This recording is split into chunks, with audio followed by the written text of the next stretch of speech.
Douglas Costa memberikan sinyal bahwa dia pengen banget kembali ke Juventus. Jadi Douglas Costa ini bikin video, terus Fabrizio Romano tampaknya membantu dia ya untuk menyebarkan ke seluruh dunia. Jadi Douglas Costa pengen banget balik ke Juventus. Teman-teman setuju nggak sih kalau Douglas Costa balik lagi ke Juventus? Pasti para Juventini nih berpikirnya Douglas Costa yang kita tahu di 4 musim atau 5 musim yang lalu ya. Atau ya pada saat Douglas Costa bergabung, nostalgianya seperti itu ya. Fans kan seneng banget sama nostalgia ya. Apalagi tentang sepak bola. Orang Indonesia tuh seneng banget sama nostalgia-nostalgia. Pokoknya era kejayaan. Nggak seperti itu ya kalau gue lihat ya, bahwa Douglas Costa sekarang udah tua, udah 33 tahun dan udah nggak di level lagi. Ya artinya dia dia kalau memang bagus harusnya dia masih stay di klub Eropa. Karena yang bisa menyajikan level yang sama dengan Juventus hari ini ya level Eropa. Sejauh ini kan dia juga nggak main di level Eropa kan. Misalkan kayak Messi pun juga di usia segitu masih main di PSG. Atau seperti CR7, jelas-jelas CR7 usia segitu masih eh, ke Juventus. Jadi artinya kalau memang Douglas Costa masih di level yang elit ya, dia harusnya masih laku di pasaran di klub-klub Eropa. Mungkin mungkin bukan di level klub-klub topnya, tapi palingan level-level mid di Eropa masih laku ya. Tapi kan ternyata enggak juga. Jadi gue sih nggak terlalu ini ya, Douglas Costa itu nggak terlalu apa excited gitu untuk kembali lagi. Itu yang pertama karena dia sudah cukup berumur. Yang kedua juga kita nggak urgent untuk posisi penyerang sayap. Ya dia kan mainnya dia kan penyerang sayap ya. Ya walaupun dia bilang dia ingin membantu ke level yang top segala macam, gue rasa nggak akan bisa sama lagi dengan situasi yang seperti dulu, nggak bakal sama lah. Kondisinya bisa berbeda. Jadi gue feeling gue ya ini belum tentu menjadi prioritasnya Juventus. Karena apa? Karena dari pihak Douglas Costanya sebenarnya yang menawarkan diri kan. Agent-agentnya menawarkan diri kemana klub-klub yang pernah menaungi dia, tapi mungkin dimention sekali dari Douglas Costanya tentang Juventus. Karena Juventus memang kondisinya lagi fight buat kembali lagi di posisi yang level topnya ya. Jadi gua rasa Douglas Costa nggak mungkin untuk bisa datang di winter ya. Artinya gini, kita kan kehilangan 2 pemain, yaitu Pogba dan Fagioli. Harusnya kita mencari pengganti Pogba dan Fagioli untuk hal-hal yang paling diutamakan. Kecuali memang nanti kondisinya Chiesa cedera atau kondisinya ada yang cedera lagi Samuel Eling Junior cedera. Nah, mendingan maksimalin Samuel Eling Junior. Pertama dia skillnya juga udah terbentuk, kedua juga butuh jam main lebih banyak, ketiga juga masih muda. Jadi apa salahnya pakai Samuel Eling Junior dibanding lu harus pakai Douglas Costa ya gue sih lebih setuju Juventus ngedorong Samuel Eling Junior untuk bisa masuk ke tim utama dan dia dapat menit bermain yang lebih banyak. Kasihan juga Samuel Eling Junior kalah menit bermainnya dibanding Miretti misalkan, dibanding Cambiaso misalkan. Nah, itu kan kalah ya. Ya kalau Cambiaso oke lah, dia dari klub yang memang udah memberikan menit main yang berbanyak. Ya paling enggak daripada Douglas Costa, gue mendorong mendingan Samuel Eling Junior deh yang ditepanin dulu kalau memang penyerang sayap ini dibutuhkan oleh Juventus ya. Jadi udah palingan pakai Samuel Eling Junior dulu dibanding ke Douglas Costa. Itu sih menurut gua. Nah, yang kedua adalah berita mengenai Chiesa. Chiesa yang ingin di extend kontraknya karena Chiesa ini akan segera berakhir. Cuman sebenarnya Juventus kayaknya lagi mengebut eh, orang-orang yang akan di extend kontrak ya. Banyak ya yang ingin di extend kontrak. Salah satunya adalah Locatelli, ada Szczesny juga, ada Vlahovic juga, ada Rugani juga. Tapi untuk kali ini adalah tentang Chiesa. Nah, memang ada pertemuan antara agennya Chiesa dan Juventus yaitu si Ramdhani itu nama nama apa? Gue pikir namanya Ramadan ya, kayak kayak Muslim aja nih. Namanya Ramadhani kata Ramadhani ya Chiesa intinya masih dalam proses negosiasi untuk bisa mendapatkan extend kontraknya ya. Karena tahun depan adalah kontrak terakhirnya Chiesa. Jangan sampai juga Chiesa juga free transfer seperti Dybala ya. Jadi ini sangat berbahaya sekali nih kasusnya Chiesa nih. Karena kenapa berbahaya? Karena Chiesa adalah andalan Juventus saat ini. Juventus belum menemukan andalan lagi selain Chiesa. Jadi kalau Chiesa ini nggak segera diamankan kontraknya, ya ini mau nggak mau Juve harus mencari level yang di luar dari Chiesa. Tapi gue berharap Chiesa bisa menjadi ikon atau wajahnya Juventus. Kenapa? Karena dia Italiano ya. Italiano kan sangat akrab dengan Juventus. Dan yang diminta dari Juventus yaitu sekitar 6 juta euro. Tetapi dari pihak Chiesa-nya sendiri pengen juga menaikkan menaikkan sisi gajinya ya. Sisi gajinya nggak hanya 6 juta. Ya kalau dipikir-pikir ya dia itu lebih rendah dibanding Rabiot, dibanding Vlahovic, dibanding Pogba misalkan. Jadi ya wajar juga sih kalau agentnya minta lebih dari 6 juta misalkan atau setara Vlahovic lah 7 juta atau bahkan bisa setara eh setara Rabiot 7 juta atau bisa setara Vlahovic lah 8 atau 9 juta. Jadi menurut gue ya apa salahnya gitu. Cesar dikasih kesempatan untuk bisa gajinya lebih tinggi itu dibanding Rabiot misalkan. Sedangkan Rabiot gue yakin banget nih, Rabiot pasti nanti akan diperpanjang sama Juventus apabila Allegri masih stay di musim depan. Dan kalaupun diperpanjang lagi, gue rasa gajinya nggak mungkin turun Rabiot ini. Jadi tetap stay palingan 7 juta misalkan. Nah ini kan memberikan, ya pasti dari pihak Cesa, masa Rabiot aja yang sama-sama tim inti bisa dapat segitu, maksud gue enggak gitu.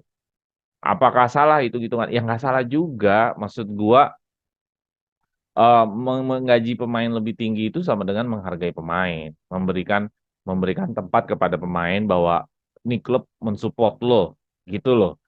Jadi bukan ini tentang em, terlalu materialistik pemain ini, ya nggak gitu juga cara berpikirnya. Ini kan adalah transaksional juga kan gitu kan. Ya lu memberikan memberikan tenaga lu, memberikan skill lu, memberikan tontonan yang luar biasa kepada penonton di seluruh dunia. Marketnya Juventus itu kan penonton seluruh dunia, ya wajar dong digaji lebih gede. Ini kan Juventus kan bukan milik kota Turin lagi hari ini gitu, udah menjadi klub internasional. Buktinya gue bikin podcast tentang Juventus yang ada di Indonesia kan gitu. Jadi ya wajar gitu seorang pemain yang memang sudah di labelkan seorang bintang meminta bayaran lebih ya di usia emasnya gitu. Kecuali memang Cesa di sini di usia yang udah 35 tahun ya itu mungkin nggak masuk akal. Tapi kan ini kan Cesa di usia-usia yang sangat matang sekali kan 26, 27. Ya wajar menurut gua. Jadi mudah-mudahan ini tidak terjadi lagi seperti kasusnya Dybala. Tapi kalau dari statementnya dari eh, agentnya si Cesa bahwa Cesa nggak akan pergi meninggalkan Juventus. Jadi artinya ada modal, ada sign, ada tanda bahwa iya nggak mungkin akan kejadian seperti Dybala deh. Mudah-mudahan ya. Dybala itu kan tarik ulur gajinya, tarik ulur, katanya deal, katanya enggak, katanya deal, katanya enggak, katanya deal, katanya enggak, ujung-ujungnya free transfer. Ya tentu kita nggak pengen dong kayak gitu ya. Jadi maksudnya free transfer. Kalaupun seandainya Ciesa harus cabut, kalaupun ya waktu mau menjawab bahwa kita nggak bakal bersama dengan Ciesa lebih lama, ya gue pengen dia ada harganya. Jadi lu harus sign kontrak dulu supaya ketika ada tawaran masuk kepada Ciesa, kita bisa mendapatkan nilai nominal yang memang bisa menggantikan perannya Ciesa. Kan sayang banget kemarin kita melepas Dybala dengan free transfer pemain yang kita juluki sebagai Lajo ya Permata yang skillnya enak dilihat, yang bisa menghibur penonton, tapi kita lepas dengan free transfer. Jadi menurut gue mudah-mudahan CSA ini tidak balik ke seperti deja vu-nya Dybala dan juga bisa segera mendapatkan kontrak yang diinginkan ya. Gue support CSA bisa dapat gaji yang dia inginkan atau mungkin lebih dari apa yang ditawarkan oleh Juventus gitu. Oke, terus kembali lagi kita ke persiapan kita Juve vs Verona ya. Juve vs Verona ini bermain di kandang. Gua rasa kita akan menang. Dan ada beberapa jumpa pers yang dikatakan oleh Allegri bahwa Cambiaso kemungkinan akan dimainkan. Kostik untuk sementara akan dicadangkan, diistirahatkan. Ya memang kalau ngomongin Kostik ya, Kostik itu kan karakter bermainnya kan hanya crossing dan crossing dan crossing, lebih banyak seperti itu. Sesekali dia juga syuting dari luar kotak penalti. Jadi kalau mau ada penyegaran permainan ya memang harus memasukkan Cambiaso. Cambiaso ini kan dia itu bisa bermain sebagai fullback inverted gitu. Maksudnya fullback yang nggak selalu berada di area sayap, tapi dia bisa masuk ke lini tengah. Bukan ketarik ya, bukan kacak-acak posisinya, justru membantu serangan atau menambah jumlah pemain supaya lini tengah itu lebih banyak jumlah pemain Juventus sehingga bola bisa lebih dikontrol. Jadi dengan adanya eh, Cambiaso untuk menjadi babak pertama misalkan atau line up itu membuktikan bahwa Juventus ingin menguasai pertandingan di awal-awal pertandingan atau di babak pertama. Jadi kalau memang betul Cambiaso akan dimainkan, berarti memang Juventus ingin memenangkan possession pada saat awal-awal dengan kehadiran pemain seperti Cambiaso. Jadi gue sih dukung-dukung aja ya. Gue setuju kalau Cambiaso segera bisa dimainkan. Dan mudah-mudahan Chiesa udah bisa main dari awal supaya apa? Supaya kita bisa apa namanya mendapatkan gol lebih cepat ya. Karena gol lebih cepat itu kan menandakan bahwa kita bisa kontrol permainan nantinya. Walaupun kontrol permainan itu yang dimaksud Allegri adalah lu bertahan, cuman paling nggak ya lu udah one step ahead lah, satu langkah untuk mendapatkan 3 poin kalau kita bisa mau gol cepat. Juventus juga memonitoring Benfica, apa namanya bakatnya Benfica yaitu adalah João Neves. Ini pemain masih muda ya, masih kisaran 19 tahun. Jadi gua rasa eh, gini ya, gua melihat bahwa salah satu produksi pemain-pemain muda terbaik sekarang saat ini itu dulu kan Ajax ya. Ajax tuh terkesan melahirkan bakat-bakat pemain sepak bola hebat-hebat. Iya memang betul, Ajax di generasi era-era 90-an sampai 2000-an awal masih iya. Cuman gue pikir setelah 2000 pertengahan sampai sekarang, Benfica kayaknya nggak pernah absen untuk melahirkan pemain-pemain yang benar-benar di level top. Dari semenjak Di Maria, terus sampai kemarin Joe Felix atau Darwin Nunes. Di antara itu udah banyak sekali pemain dari Benfica. Jadi gue pikir kalau kita mengejar rekrutan dari Benfica, ya gue pikir pasti bagus biasanya. Jadi gue melihat generasi untuk memproduksi pemain-pemain muda terbaik, salah satunya ada di Benfica.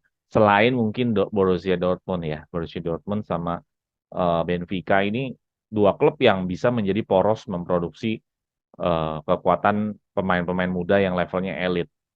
Jadi gue pikir ini pasti bagus lah. Kalaupun kalaupun kita belum mengetahui siapa dia, si João Neves ini, ya gue pikir ini pasti akan menjadi pemain bagus. Jadi mudah-mudahan pemain-pemain yang asalnya dari Benfica seperti ini bisa direkrut oleh Juventus ya. Dan juga ada pemain yang diincar juga, pemain muda juga, yaitu namanya Sudakov, yaitu Herhi Sudakov ya. Ini juga dalam pemantauannya Juventus. Nah, Sudakov ini diincar sama Chelsea, diincar sama sama level-level top Eropa lah. Dan gue pikir Kak Benfica juga ikutan ngincer Sudakov. Jadi kalau Benfica juga ikutan ngincer, jadi sebelum dia ke Benfica, mendingan kita incar dulu nih Sudakov. Sudakov ini pemain tengah, sudah ada harganya. Daripada dia ke Benfica dulu nanti harganya jadi mahal, tambah mahal, mendingan langsung aja direkrut sama Juventus. Jadi gue pikir untuk berita-berita mengenai Mercato ini, ya ada Joe Neves, ada Sudakov. Ya ini masih masih ini ya, masih seperti ombak ya, naik turun, masih bergelombang terus ya. Masih dinamis, masih bergerak terus, belum mengerucut ke setiap nama walaupun dibilangnya De Paul, walaupun dibilangnya nanti mungkin ke Samardzic. Iya, belum kelihatan sih kalau di bulan-bulan seperti ini mengkerucutnya seperti apa. Cuman kita urgentnya adalah pemain tengah. Jadi gue pikir mendingan langsung main tengah. Dan untuk Douglas Costa, gue nggak terlalu seneng sama nostalgia dalam artian gini. Kita tetap lihat realita hari ini juga gitu. Jangan terlalu sangat nostalgia sekali. Kalau ngomongin nostalgia sekali, kenapa nggak datengin lagi Celi nih? Toh juga masih main bola kan? Datengin aja sekalian Kelly ini. Jadi Ya, Juventini atau fans-fans sepak bola jangan terlalu bernostalgia pada masa-masa emasnya mereka gitu. Dia kondisinya sekarang adalah di masa hari ini, bukan di masa lalu gitu. Kalau ngomongin masa lalu, ya mendingan datengin Del Piero aja saat ini kan gitu. Jadi cara mikirnya adalah realita kita saat ini. Realita saat kita hari ini adalah kita butuh pemain tengah, pemain-pemain yang udah lewat masanya ya sudah gitu, sudah menjadi kenangan aja buat Juventus. Jadi gue pikir ya Douglas Costa, iya, gue rasa nggak bakal diseriusin. Kalaupun diseriusin, sayang banget. Kenapa sayang banget? Berarti mematikan potensi-potensi pemain Juventus yang lain, seperti Samuel Ling Junior, atau mungkin kita bisa rekrut yang lebih muda lagi. Sayang banget, gue juga nggak ngerti bagaimana cara berpikirnya. Kalau lo tetap rekrut Douglas Costa, even itu buat cadangan. Kalaupun buat cadangan, berarti kan Samuel Ling Junior menjadi lebih apa namanya? Menjadi kesempatan untuk main menjadi lebih sedikit juga dong. Terus kalau misalkan kayak Timothy Weah mungkin akan ikut bersaing juga gitu. Jadi serba serba apa ya? Serba padat gitu akhirnya untuk posisi penyerang sayap. Mungkin itu kali ya dari gue dan apalagi ya nggak ada ya untuk Juventus vs Verona. Gue berharap bisa segera apa namanya kita menang dengan cepat ya, dengan cepat. Misalkan babak pertama 2-0 atau 3-0. Ya, gua rasa pasti Allegri akan mengendurkan serangan kalau udah 2-0, 3-0, tapi oke lah. Yang penting lu main di kandang, bisa gol cepat. Nah, itu tujuannya gitu loh. Apalagi kalau misalkan Cambiaso nanti main, Chiesa main, ya udah, lu segera mungkin gol cepat. Dan segera mungkin kita di Januari bisa mendapatkan pemain tengah. Oke, itu aja sih dari gue. Jadi ramenya pemberitaan beberapa hari ini adalah tentang Douglas Costa. Kalau nggak ada lagi ya jangan lupa. Oh ya, gue Jackie. Ya salam kenal buat teman-teman semuanya. Jangan lupa share, like, and subscribe di channel Suara Juventini. Vino Alavini, Forza Juve.